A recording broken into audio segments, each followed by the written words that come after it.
It can't be wrong. I thought that would be a fun way to well, Saturday Night Live. So the people who are watching at home, we discuss a lot before the shows. For some reason, intro music is one that we haven't really ever discussed. And so Austin surprises us, and that was a welcome surprise. So kudos. Yeah, that was good. Yeah, for the last one, we did Squid Game, which was a lot of fun. So we'll see what we have in store for the next episode on December 3rd. But we have different intro music when we stream live on Facebook, LinkedIn, YouTube, and Twitter, like we're doing now, versus the intro music that you hear at the start of the podcast. So without further ado, welcome to season 4, episode 5 of the Business Communicators, the #1 podcast in the world for communications and marketing professionals. And again, we say this every week. It's a verifiable fact.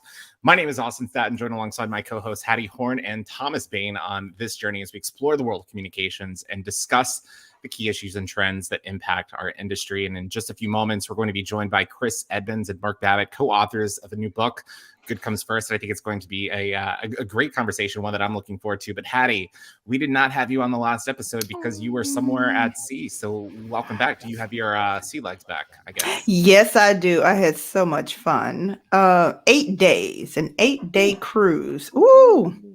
Although I was kind of ready. I missed y'all so much. I was kind of ready to come back the 5th day, but I knew you guys would hold it down for me. We did hold it down, and Thomas and I actually had to kind of pivot. You know, we didn't do a live stream for that episode. We actually, yeah, so we recorded on Friday, and then after the news of Astroworld actually broke, we decided that we were going to re-record on Saturday, and we're glad that we actually did. I think it was very timely and important that we did so. So Thomas, thank you for having the flexibility to do that. Hey, you know, I was happy to do it. I think that we did the cardinal sin was before we started recording. We said, man, it's been a slow news day. Yeah, we literally said that. Wow. Which for you PR people, that's good because you get your articles in the newspapers and covered on TV and all the other things like that. It's bad for the workers because usually it means that it's the quiet before the storm. Mm-hmm. And so, yeah, we didn't realize Aaron Rodgers was recording and at the same time that we were recording. The exact same time we were, and the Astroworld happened 4 hours after we recorded. So right. So that's the nature of the podcasting game and communications. Anything that can go wrong will go wrong. That's just kind of how it works. Indeed. Well, we just want to thank everyone for following this podcast, whether you're watching live right now on Facebook, LinkedIn, YouTube, or Twitter, or whether you're listening to this maybe during Thanksgiving week on Spotify or iTunes. And if you're watching this live, feel free to drop a comment in the chat box. We'll try to show as many as we can and maybe respond to some throughout this session. But if you don't follow us already on social media, we want to make sure that you follow us. Just search at Biz Communicator on all the platforms. And I do have some exciting news. We are on TikTok now. What? Yeah. Are we going to do the challenge dances that they do? No. See, as some of you might know, I'm a big college football fan. And in case you didn't know, the University of Texas lost to Kansas in football this past week. So I decided to edit the game-winning clip and put the Titanic music behind it.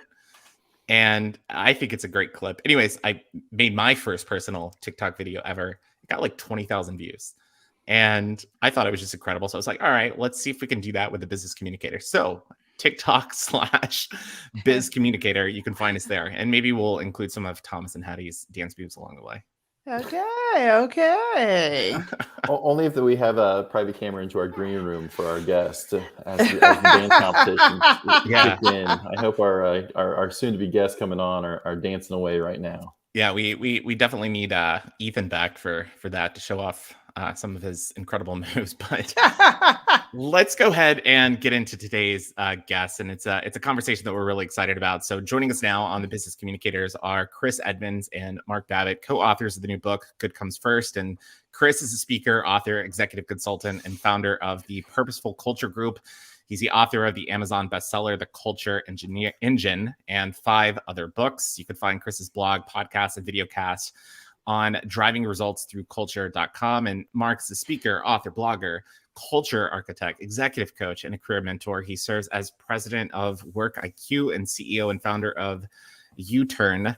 Mark is also the co-author of A World Gone Social, How Companies Must Adapt to Survive, and Good Comes First, as we mentioned before. So let's go ahead and introduce Mark and Chris to the stream. And we want to thank you all for joining us. Thanks for the opportunity. Much appreciated. Yeah, and just so you know, there was zero dancing going on in the green room. Zero dancing. It's not pretty. Well, we're excited to have you both, and you both have really impressive backgrounds, and you've worked with a lot of incredible people. And just want to say congrats on the new book, Good Comes First, and we'll drop a link to that in the show notes below, so you can check that out if you want. But let's go ahead and dive right into it. And I think it's no secret that the workplace has really changed because of COVID-19 and the pandemic that we've seen in the last 18 to 20 months. But when speaking with colleagues and friends that have already returned to the office, and for full transparency, we're still working from home. My company is, but it seems like the status quo is almost returning. And it seems that any of these freedoms and flexibility that we've had over the last 18 to 20 months is sort of going away. It seems to me that leaders are starting to go back to maybe their old habits. And I'm curious from both of y'all's perspective, what impact does this have on the long-term impact of the workplace? Well, you've hit it. And one of the things that's unprecedented is we've never seen this kind of a global impact on economy, society, public health, et cetera. And business leaders have been thrown, into the turmoil with, do we have to close our business? That means laying people off. Do we have to manage hybrid? How soon do we come back to the office? And with many leaders, the only thing they know is managing people the way they did a year ago, 2 years ago, 5 years ago. And so many leaders are trying to implement the old normal, and the old normal wasn't very good, wasn't very healthy. It wasn't very fun. But we've seen far more voluntary separations, at least in the US over the past 5 months. Over 24 million people have voluntarily separated from their workplaces. So there's something happening in these workplaces that is not validating, that is not respectful, and people are choosing not to go back. I definitely think it's interesting right now because you've got a lot of people that I think have power that maybe they didn't have before. And, we're starting to see this with, the Great Resignation. And I think the job market right now is incredibly competitive. I mean, if you go on LinkedIn and you just search communications or marketing jobs, you're going to see so many companies out there that are hiring. And I don't know that this was the case 2 to 3 years ago. And it's because people are increasingly leaving the workforce. So I'm curious from your perspective, Mark, when you're maybe consulting with someone that is, trying to jump outside of their current comfort zone and the career that they have and maybe look for that new opportunity, what would you tell them? Well, the first thing we'd tell them is don't believe what you read on the About Us page or in the first paragraph of that job description. Do your homework. Find out if this is the right place for you, because why jump from one place that isn't there wasn't a strong enough employer to stay at just to go to another one that might have the same problems. So for a lot of people that we're counseling on the career side right now is, first of all, write down what's important to you. Is it a flexible schedule? Is it a boss that's more of a mentor than a manager? Is it a fun environment? Do you anticipate your work being respected and your contributions validated? And the only way to find that out, guys, is to ask people that already work there. And yes, you can go to Glassdoor and Indeed and you can even check Better Business Bureau and all those other old school things. But LinkedIn's there for a reason, and I can guarantee you can find somebody who already works there, unless it's a very small company, and you can dive into what that culture is really like, not what the careers page says. If I may, it's something Chris was saying a few minutes ago I thought was really, really interesting. And just so you know, I checked out your YouTube short for November the 11th, and a couple of things stood out for me. You were saying that leaders must have a partnership when they're looking for employees. They do role modeling and more accountability. And what was interesting to me is that you're not saying anything that hasn't been said before. It's just interesting that no one seems to follow that paradigm, especially when it comes to the accountability part. And I'd like to hear from you with regards to what does it take to really reinforce that part, and what leaders should be doing, because right now they're just not doing that. They aren't, and if I can be so bold, I can tell you that over the past 25 plus years, as clients have come to us, one of the first things we look at is performance clarity. So our expectations for performance clear, and then is there accountability? Once you're, quote, agreeing to deliver X by the end of the third quarter, what kinds of accountability systems are in place to track progress, to track problems, to make sure that it's delivered on budget, right, at quality levels, et cetera. And that can be a service, it can be a widget, whatever. And what we know is that many leaders from the get-go of the industrial age have not been great at holding their people accountable for promised performance. So we know that we can help leaders increase the likelihood of those promises being kept by them paying attention and by them engaging and learning and digging into the details. And if leaders are not willing to do that, then we certainly suggest they don't engage in a culture transition, a culture refinement, because it's going to get bigger. Because literally what we believe and what we coach leaders to understand is managing results. We know that's important. And we know for the most part, that's the only thing you've been asked as a leader to do, is to manage performance.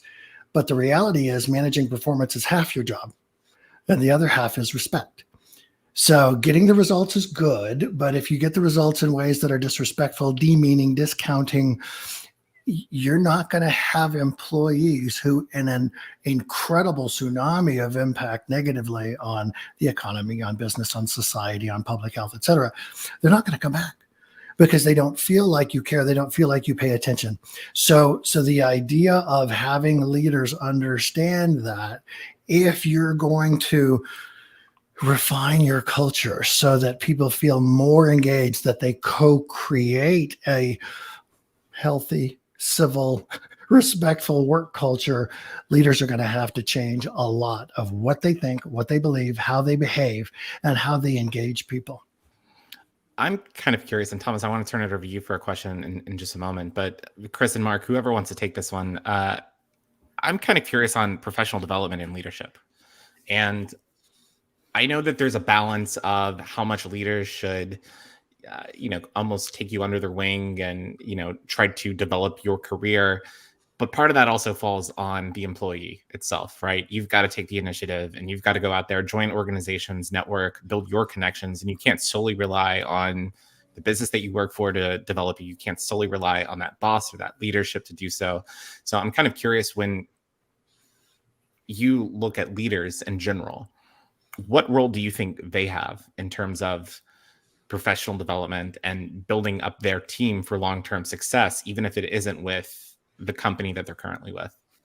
Well, it's a wonderful question, and I'll tell you, we use the word partnership a lot to describe the relationship between employee and manager leaders, and growth is one of those areas where it truly is a partnership. If you're a younger worker and you go to a guy my age, a typical leader my age, and say, you as my employer are responsible for my growth, the word entitled is going to be thrown all over the room.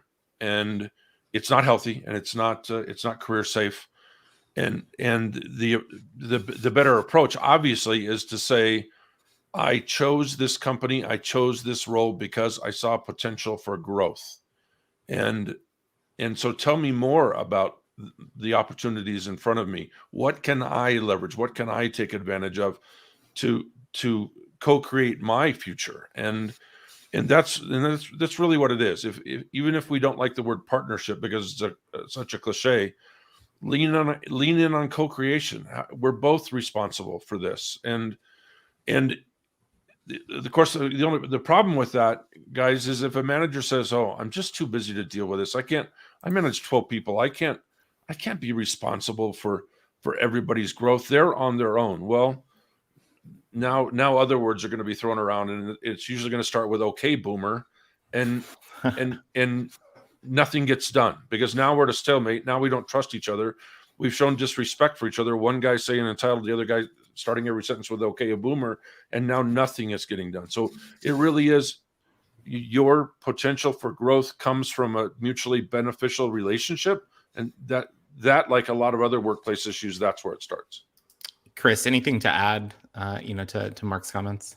Yeah, absolutely. One of the things that is a cornerstone of our Good Comes First book, and in essence, we're trying to help build leaders' skills in being able to refine their cultures themselves without input from, folks like us consultants, is that the cornerstones is it's focused upon personal growth and development. And every single client we work with invites us to help them with their succession plan. And in many cases, it is non-existent, and that a key player moving on or retiring or whatnot is huge panic. And so the idea of having leaders be in charge of understanding that, engaging with people, learning what people want to be when they grow up, right? What kind of job path would you like to see, career path would you like to see in the industry with our company? There may be other companies, again, that are going to create some opportunities for you before we have jobs that open up for manager or leader or creative director or what have you. So the leader's role puts them in a gatekeeper place. And it means that if leaders are thinking about, my job is to help others succeed, my job is to help this workplace to be civil and respectful, the leader have to be proactive in engaging people and learning what their development plans are. Some may be fine to be in a role that's a bit more, tactical for 20 years, but others may feel like, I need to be able to have input. I need to have flexibility. I need to be able to be creative. And some leaders may be uncomfortable with that. So it can, again, as Mark said, be in charge of your own development, but you're also going to need a leader that's, in essence, sees their role as to help accommodate that. It's interesting, and what's going through my mind right now is this servient leader. So yes, deliver results, but also work for your people. My question comes into, where does pay come into the mix of this statement? And so Henry Ford was notorious, famous for paying his people a living wage or enough that they could actually buy the products they're making. And I posed this question to a friend this past weekend. He was talking about going into senior management and things like that. And I'm like, would you want to go to senior management if you were taking a pay cut to become a manager? So it kind of got my wheels turning. Does pay play a large focus in this? Well, Thomas, pay has always been a huge issue, and probably since the 1970s, we judged our self-worth by the numbers on the check that we cashed every 2 weeks or are now direct deposited. And frankly, that is what a lot of employers still bank on. It's what they still believe. I can't tell you how many legacy leaders, well, let's call them that for now, been in the trenches for a long time, still believe, look, I'm paying you really well. That should be good enough. That should entice you to do good work. And if that means I need to email at 5:45 in the morning or text you at 10:30 at night, well, that just comes with a package. That's what I'm paying you for. And yes, it's still important. But our book and a recent survey by MIT Sloan just came out 3 weeks ago, Chris, and It said that workplace respect, a person actually feeling respected by not just their boss, but by throughout the entire environment, was more important than pay, benefits, perks, and training combined. So yes, it's there. It's obviously an issue. Ask McDonald's. They're now enticing people with $18 an hour just to work the drive-through window, right? So yes, it's an issue, but there's so much more to the workplace than that right now. And that's where a lot of leaders need to make a pretty huge adjustment. Yep. Well, if I can add to that, one of the things that we coach leaders to do is to make sure that their pay ranges are fair. And it's fair within their region, and it's fair within the job role and responsibility, and even in the industry. And if you're in that midpoint of those ranges, then you might have a good shot at being able to retain people, not because of the pay, but because of the way you treat them. And so if people, and you're going to hear this with Mark and me consistently, if you're in essence creating a work culture where people feel respected and validated for their ideas, their efforts, their contributions, and you pay them poorly, they probably aren't going to stay. If you pay them fairly and you treat them with respect and validation, they're probably going to stay and dedicate brain power to solving problems. If you have a respectful environment and a validating environment, and you pay them way, way, way more, they're going to stay with you a long time. But the issue is often that you're getting fair pay, and it's a lousy work culture, and I'm not appreciated. I think you hit the nail on the head, and that was really my concern. Is just how many the pay gap between different functions in different areas is. Hey, we're going to pay you a lot of money for Florida, but you live in San Francisco, California. Yeah. Well, Thomas, I can relate to that. So I've been very transparent. I don't know if it's been on this podcast or Cautious Coffee, but when I worked in sports, I had graduated from Baylor and I worked at Louisiana Tech for a year after in the athletics department, and I made $1,061 a month in the athletic department. This was a full-time job. It was listed as like 30 or 40 hours because of, I think it was 30 hours because the state of Louisiana had requirements that if you did more than 30 hours, you had to have like health benefits, and exactly. Louisiana Tech said, no health benefits for you. But I ended up working between 80 to 90 to 100 hours, depending on what sports season it was. It was just insane. It wasn't sustainable. And I decided to look for a corporate job, and I actually got a job offer in California. This is like 2011.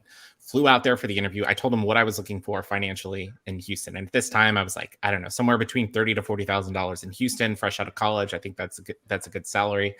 And I told the company, I want you to match that in California. They said, yeah, no problem. That sounds great. They flew me out to California, and we did the interview, met all the leadership team. And I was about ready to go to a Giants game. They told me they'd, send me an offer that evening or the next morning. And the offer that they sent me was $39,500 in California, in Silicon Valley. And so if you do like a cost of living calculator, that came out to about $16,500, $17,500. And I thought about taking it back then because the economy wasn't great. And it was actually my dad who said, no, know your worth. Wait for the right job, the right fit. And my concern is that not everyone has the right people in their ear when it comes to jobs. I had a recent conversation with my mentee, and she actually just left a contract position and got a really good job. And when she was being recruited, she asked me about pay. And she said, should I just tell them what my current salary is? And I said, no, you need to go at least 20 to 25% higher. And she was nervous about that. Yeah. She ended up getting this job at the company she wanted to work for a 50% higher salary. And I'm just curious from y'all's end, why is it important for you guys to know your worth and not be afraid to ask what you want from a benefits perspective? Well, first of all, let's forget that the pandemic just happened or is about to be done. We hope. Even before that, we knew that a person who was both a great fit for the culture, either the current culture or what we wanted the culture to be 3 to 5 years from now, was worth more than what salary.com said. We knew somebody who was a dynamic leader and a mentor was worth more than what the salary calculator said. Probably more than whatever that range that the company had decided was appropriate for them. So top talent is top talent. And part of knowing your worth is, within my sphere of influence, how much do I help? What is my real value? All right. So even before the pandemic, that was important. Now, 4.4 million people left their jobs voluntarily last month. There's a ton of people out there looking for work. And a lot of them, frankly, are struggling to find work. Maybe their assessment of their value wasn't quite as high as an employer's was. But the top talent, the people who left knowing that they had something more to offer than what their employer is compensating them for now, they're at their peak right now. And if you thought you were going to make 70, ask for 90. If you thought you were going to make 90, ask for 120. And you're probably going to get it, because if you are top talent, that employer is not going to make the same mistake. They're not going to watch 8 more friggin' people walk out the door and now I'm going to lose this person. No, I'm going to pay them what they're worth. So whatever you think you're worth right now, assuming that you really are top grade talent, you're really good at what you do, you love what you do, ask for more. So that's an interesting point, because I've worked for some great companies. Corporate culture was phenomenal, everything like that. But then they were hamstrung by the HR culture. Oh, you fit in this band. This is as high as you can go. You need to go to this band to get more money. To where, when I turned in my letter of resignation, I was asked, would you stay for more money? And I'm like, you had the opportunity. I told you 3 times that I'm looking to move up. I told you 3 times that I'm looking for a raise. And it didn't dawn on you till then. And I feel that story is still being sung, even though the Great Resignation is placed. Hey, I've asked for this and I'm not getting it. They're hiring somebody new at 40% more than I'm making. And I have the experience. I have the skills.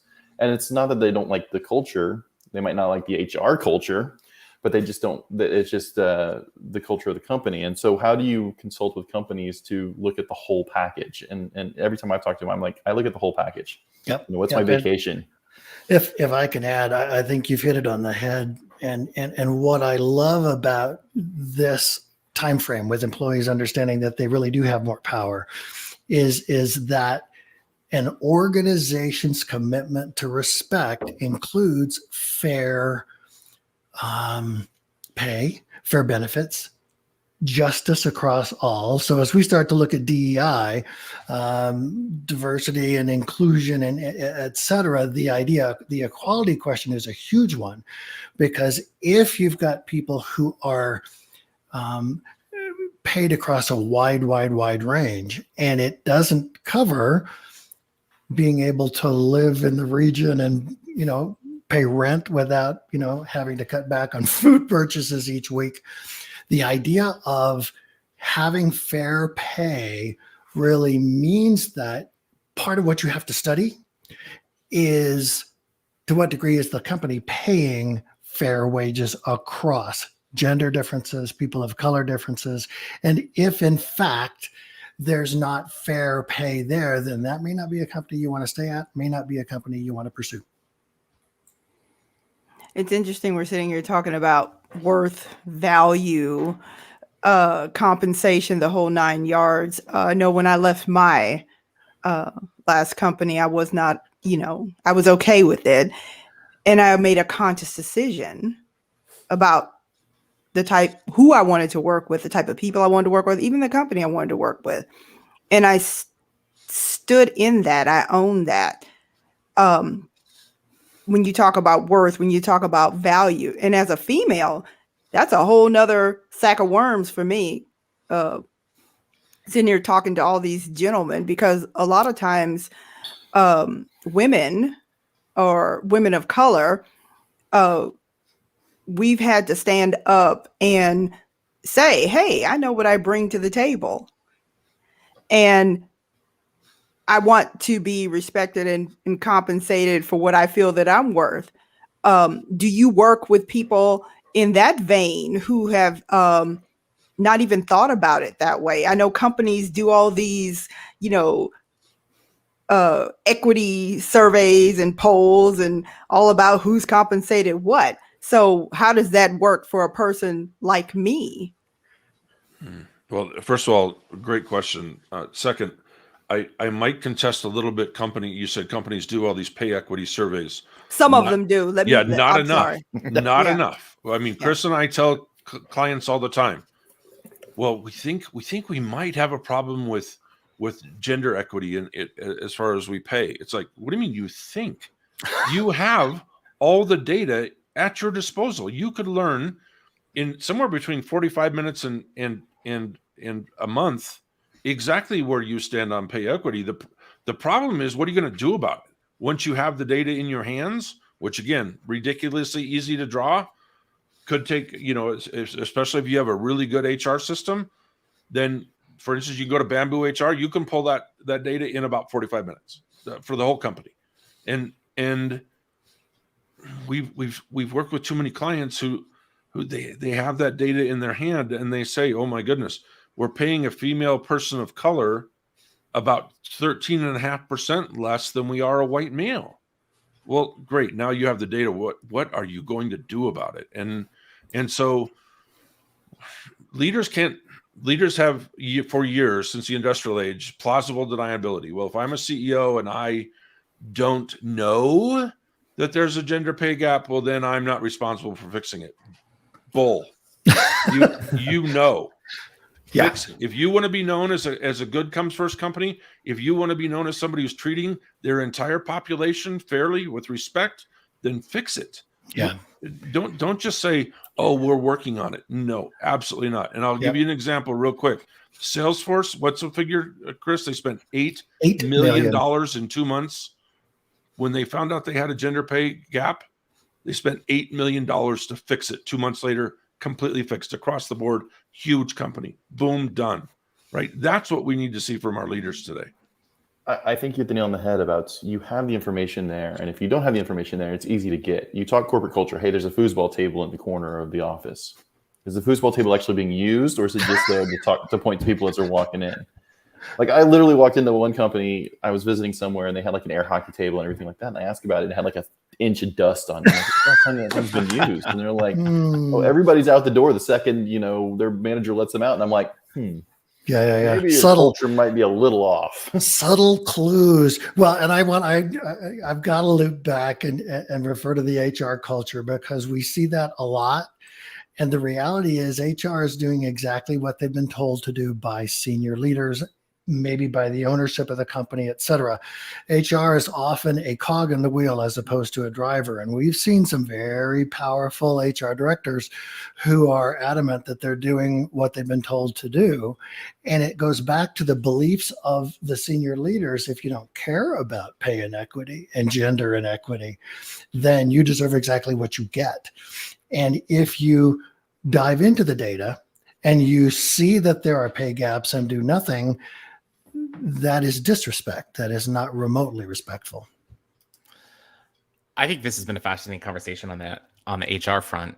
And when I think of the next big issue for corporations throughout the world, whether it's small business, big business, Fortune 10 companies, I think ESG is one of the most important things. Sustainability, making sure that's ingrained in the company culture. And we're starting to see that many employees, they're not wanting to necessarily identify with what values a company has. They want their company to identify with the values that they have, whether that's on climate, social justice, parental benefits, pay gap, gender equity. I'm curious from your end. I think that, just add a little more context. I think some businesses, when they think of ESG, they don't understand ESG, and they think it's just a box that they have to check to satisfy investors, when in actuality, you have to go all in on it. You have to be transparent. That's an important component of it. How are business leaders maybe navigating some of these new demands, and what advice would you give to these leaders when maybe developing an ESG strategy, or making sure that the employees' values are being understood and heard and actually implemented?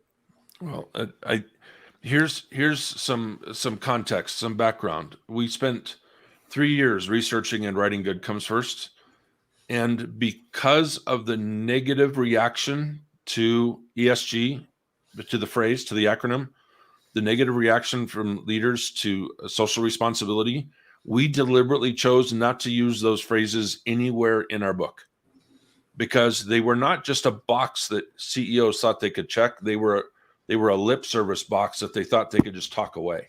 And so we had to make the conscious decision not to even use those phrases, those acronyms, because it just went, oh yeah, we're good at that. No, you're not. You suck at that. And here's some examples from from the interviews we took with your employees, here are some examples of where you're not as good at that as you thought you were. And so a big part of this, frankly, and this is what we say to the people that we work with, you can't focus yet on ESG, social responsibility. You can't do any of that until you fix your culture first, because ESG, it's one of those things. It's like employee engagement. Well, we're going to spend billions of dollars in decades trying to fix employee engagement. And we don't seem to realize that how can you fix engagement if your culture sucks? I mean, you want employees to be engaged, and yet the culture is not healthy? Like, no, that's backwards. You're trying to fix the symptom, not the problem. Well, ESG falls in that same thing. We have to know what our values are. We have to make those values definable in measurable, observable terms. We have to find out if the leaders themselves are modeling those values. And once we do all of that, now we can talk social responsibility. Now we can talk about using our voice for good. We can, as leadership, and by the way, very important to Gen Y and Gen Z, they want leaders that are taking a stand on issues. Absolutely. They want to know what they will stand for. They want to know what they will not stand for. And that's part of social responsibility. It's part of ESG. Well, if we don't know what our values are, or we wrote something on the wall, but then we don't live those values, well, now we're fixing a symptom, not the problem. And so we have to ask leaders, okay, fine. You want to be known as a socially responsible company. Well, let's back up a little bit and let's talk about your culture first. And then once we have the culture absolutely nailed, you know what your ideal culture is, you know where you stand now and how you're going to get to that ideal culture. Now we can interject social responsibility, ESG, and sustainability, and all those other factors, because culture, that just has to come first, or it's just lip service all over the place. Lip service. We use the word culture a lot. Is it safe to say that companies really don't know or understand what they really want that to be, or even understand what the word should really mean? Well, I'll give you an interesting snapshot with a senior executive from a couple of years ago, where we were invited in. We were working with the executive team. They were defining their servant purpose, how they make the community a better place for their customers and even for the residents where they operate their business.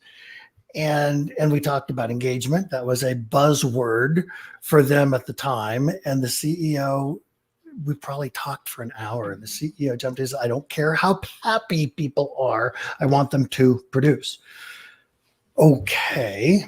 So the education that we have to undergo is, let's think about the employee experience. Are employees experiencing good in every interaction? Are they getting civil interactions? Are they, God forbid, respectful interactions? Are they indeed validated for their contributions? And the reality is no. And so culture's got some interesting, there's some assumptions about the word. And so we say, it's kind of the way people are treated around here. And how do you know that your frontline leaders are treating people with respect if you don't ask, if you don't measure it, and then if you don't, just like the pay data, if you understand there's gaps, then you can address them. If you never ask, then it can be a miserable place to work and you don't care. Well, and if you guys don't mind, I'll add to that really quick. We had a leader in Silicon Valley, and he thought, well, I'm a kind of a hip Silicon Valley kind of company, and people, we have, people leave us every 2 years, but that's just a sign of the times. Well, your competition, people are lasting 5.6 years.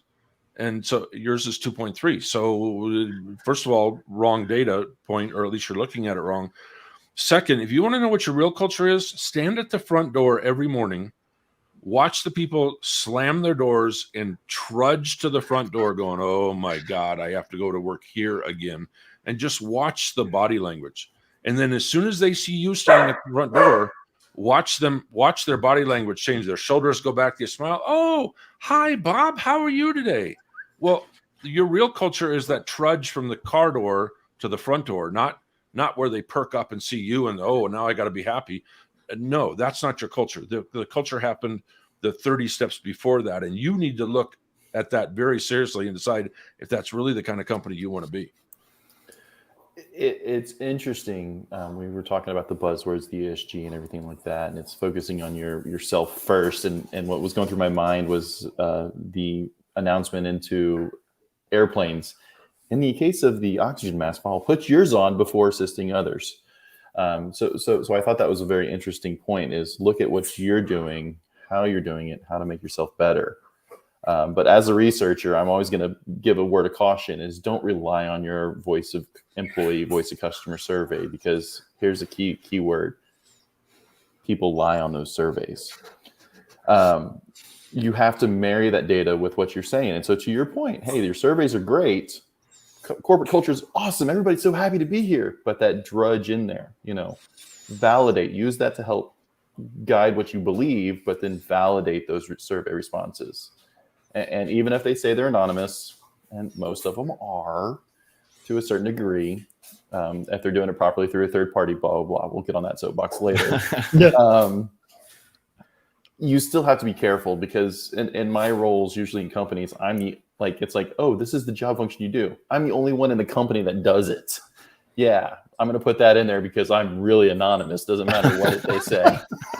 They'll never guess. Never in 1,000 years. Or Thomas, I have a team of 3 people. Let me guess what the input from each one of them was. Right? Yeah, anonymous. Right. Anonymous surveys are fun. It's the same with anonymous journalism as well.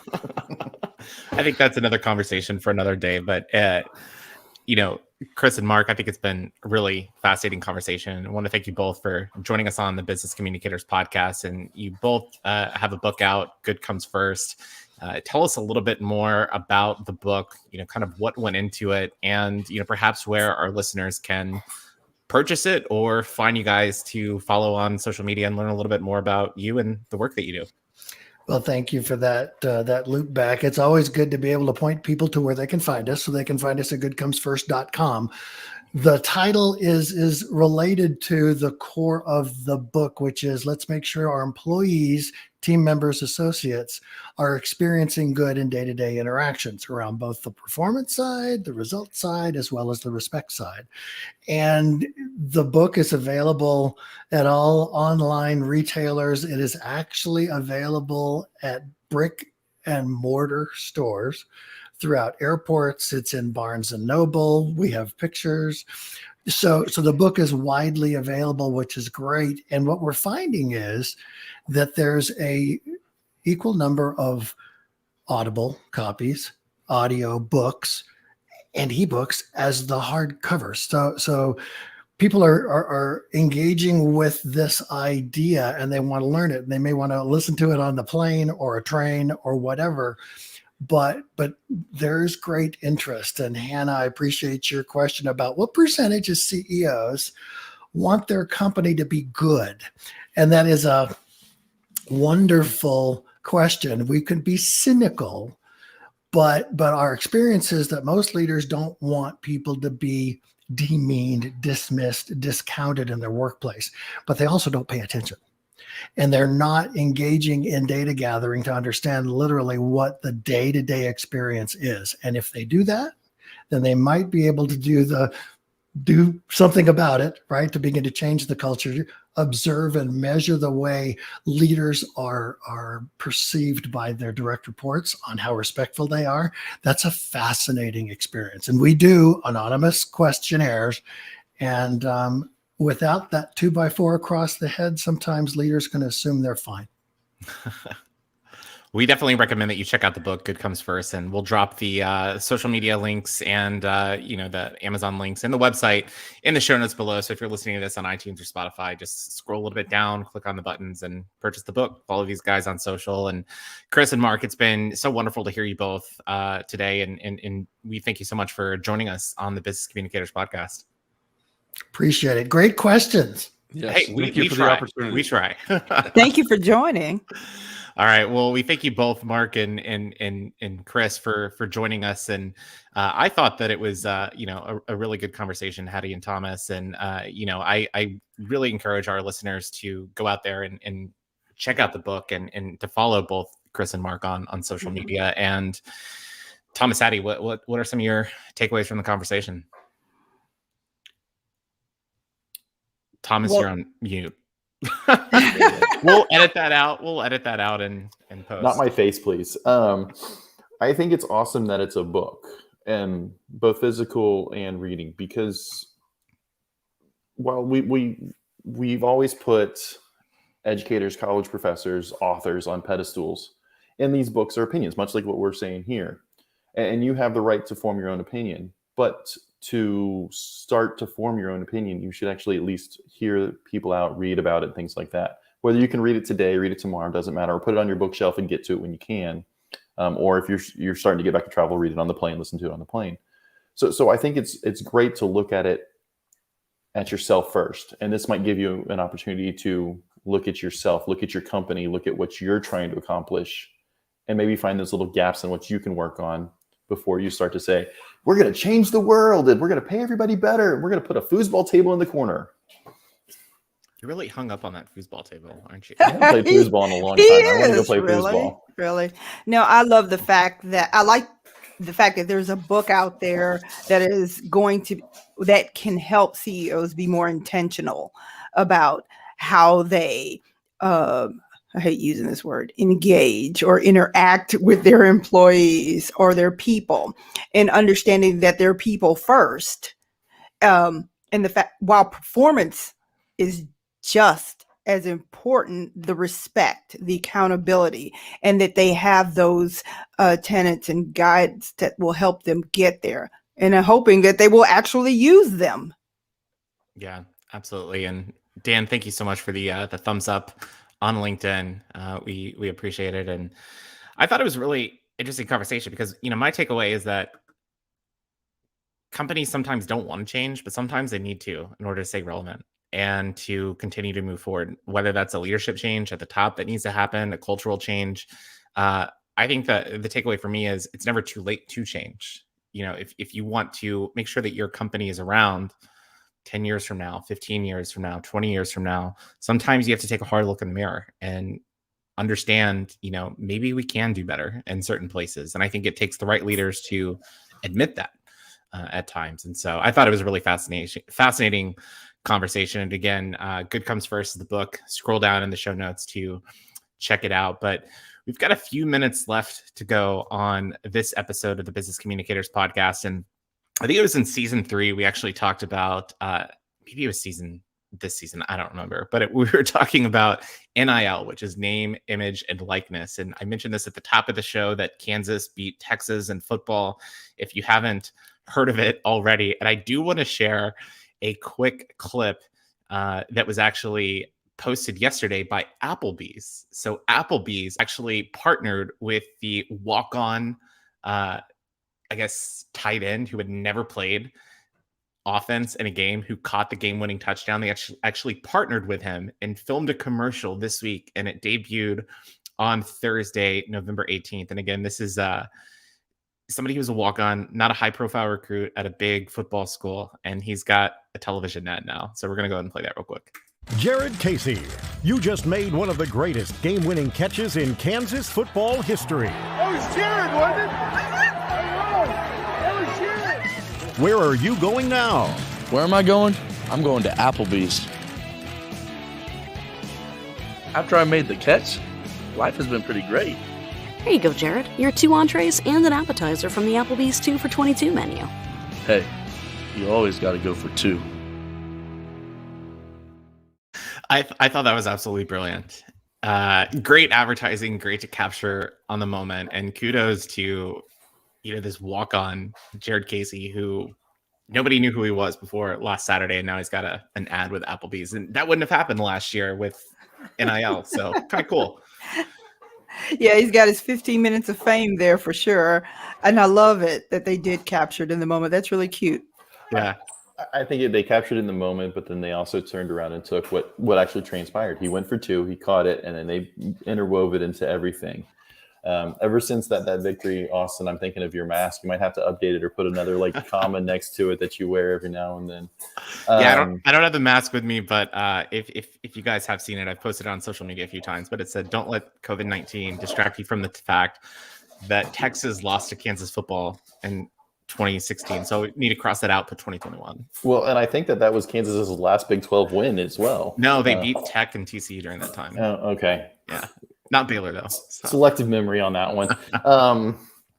No, and I think that's a perfect example of capturing what's happening real time. Yeah. Actual going through, making it relevant. And then also they did a little bit of the throwback, hey, you just won a Super Bowl. Where are you going?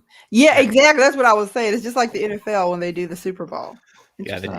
I don't know that Applebee's and Disney are quite the same. I don't know that going to Applebee's is quite as exciting as Orlando. Free food? Come on. Well, it depends on what you're ordering at Applebee's. But it's funny. You mentioned the NIL, NLI, and I remember a quarterback from USC after winning a football game turned around and said, "Hey, now that you won the national championship, where are you going?" And he said Disney World, and the NCAA stepped in and said, "Excuse me." And tried to remove scholarships from the program because of that.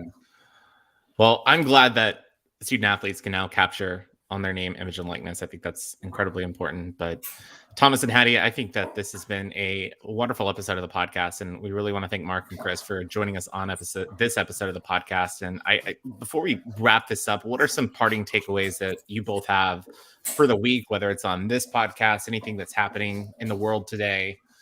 Hattie, I'll go ahead and start with you. Okay.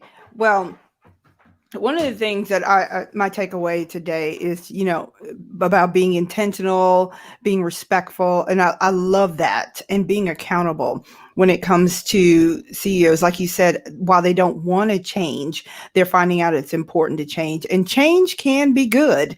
And that's really, really the thing that people need to see. Yeah, absolutely. Thomas, what about you? As we go into Thanksgiving week, and then for those of you who are listening to us on Monday, happy Thanksgiving in the States, and for the rest of the world, it is a time to reflect. It's a time to take stock of what you have and where you want to go, and to give thanks for those mentors that helped get you where you are, those companies that helped afford what you need to do, those education opportunities, the elementary school teachers, all the way through, and to be mindful, but to also be worthy to make the change, to say, okay, we need to do better. And we've always talked about this. And I feel like I'm a broken record on our parting words is always do better than you did yesterday, which is true. Don't stay still. Don't stay the status quo course. Be better. And so that's really my takeaways really on this one is there. And something popped in my mind just literally as Hattie was saying her thing about making the change. And we talk about Amazon destroying brick and mortar as we go into the holiday shopping seasons and everything along those lines. Is this the tipping point of all of the people who you need to do more with less? You can do the same job with less people, less headcount, less everything like that. You don't need to pay people as much, because at the end of the day, those employees who aren't respected are going to go find another company, and they're going to take the knowledge that you provided them, and they're going to in essence start to get you to close down. So think of it that way. Is this could be a tipping point in the U.S. or global economy on companies. You might produce the best widget. Also, keep in mind too, the people that are leaving companies are building their own companies the way they want it to be treated in terms. What they're not getting with other folks, they're creating it themselves. Yeah, and it's funny that you mentioned that, Thomas, because there's actually a small bakery in Waco, Texas. And they actually gained a lot of notoriety, for helping to revitalize East Waco. This is before Chip and Joanna did all of their things. But they announced a few months ago that they were actually closing their doors because they couldn't find people that wanted to work for $7.50 an hour. And they didn't want to pay them more, and they didn't want to raise the prices for their goods and services. So as a result of that, and being unwilling to change, the company is not going to exist anymore. And so my takeaway for this episode is, if you are a employee or an employer, know your worth, know your value, whether it's in the corporate office, whether it's at home, whether it's in a relationship, know your worth and know that you matter. And yeah, that's my monologue for the week, I guess. So yeah. my 2 cents. And my advice to companies who don't want to change their ways, to Austin's point, I think there was a Forbes study, we'll have to find the article and drop it in our show notes as well, of customers are willing to pay more for better customer service. Yep, 100%. And quality. Yep. It's all about quality. Quality is the table stakes. The customer Absolutely. service is what makes you come back again and again and again. Mhm. And this article is like not even a month old. I think maybe a month and a half old now. So we'll have to find it and put it in our show notes. Say it louder for the people in the back. But if you think this podcast is quality, we encourage you to subscribe, leave us a 5-star review on iTunes, Spotify, share it with your friends, follow us on social media at Biz Communicator. And as a quick scheduling note, we'll be off next week. We're not going to get together on the Friday after Thanksgiving because there's a lot of college football on and shopping that needs to be done. So we'll be back for another live stream on Friday, December 3rd with Brian McCormick. He's the founder and CEO of Hummingbird Humanity for a conversation on diversity, equity, and inclusion. I think it should be a really fascinating conversation. But special thanks to Mark and Chris again for joining this episode of the podcast. And on behalf of my co-host, Hattie Horn, Thomas Bain, my name's Austin Staton. We'll see you in 2 weeks. Take care, everyone.